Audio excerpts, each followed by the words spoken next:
Hi, I'm Azadeh, interior designer and founder of Blend Studio. This is another episode of Spaces and Stories. After defining the layout, we begin developing each space in more detail, and today we are concentrating on the laundry.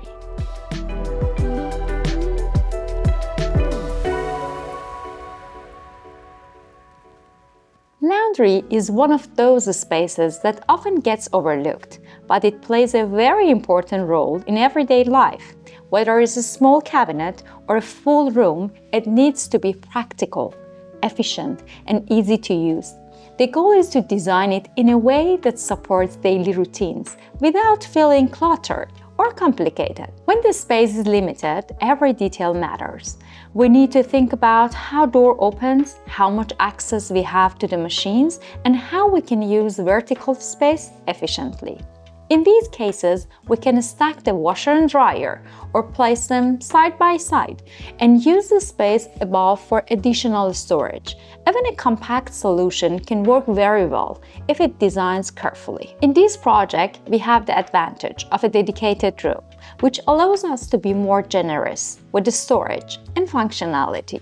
We design a full millwork system, using the full height of the space to maximize the storage. This includes upper and lower cabinets, with the washer and dryer placed side by side, and a countertop above all for folding clothes. It's also important to think about how we handle dirty clothes from the beginning. We include a built-in laundry hamper system with separate sections for different types of laundry, like colors, white, or towels.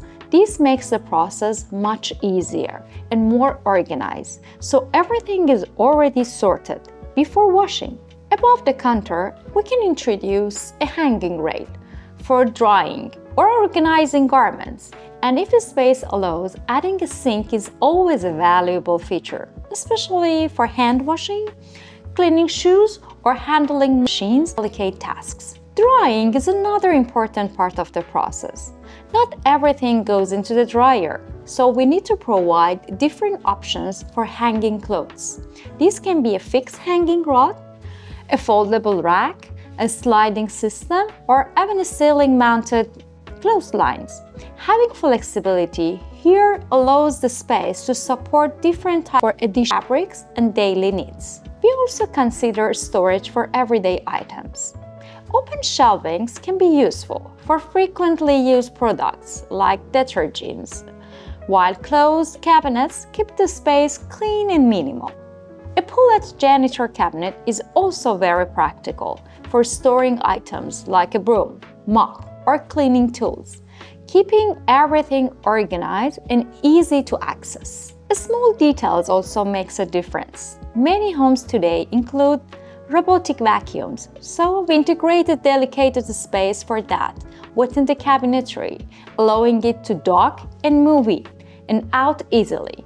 We also include tall cabinets for storing larger items like vacuums, ironing boards, and additional supply. Material selection is also very important in a laundry space. The flooring needs to be durable, easy to clean, and resistant to moisture, since this is a high-use area. Lighting is another key element, especially if the space doesn't have a window. Since you may spend time here folding clothes or ironing, the lighting needs to be clear, even, and comfortable. If natural light is available, it's always a great advantage. But if not, artificial lighting becomes even more important to create a functional and pleasant environment. For the sink, I usually prefer a larger and deeper option. Something like a farmhouse sink, because it allows more flexibility. It can be used for hand washing clothes, cleaning shoes, filling planters, or even arranging flowers. It becomes a very practical feature that supports different everyday tasks beyond just laundry. When designing a laundry, it's important to think about the entire process, from sorting dirty clothes to washing, drying, folding, ironing, and storing everything properly. When each step is considered, the space becomes much more efficient and enjoyable to use. A well-designed laundry space doesn't just support the home, it simplifies everyday life. Because good design isn't only seen, it's experienced in the way we live. Subscribe and follow me in this journey.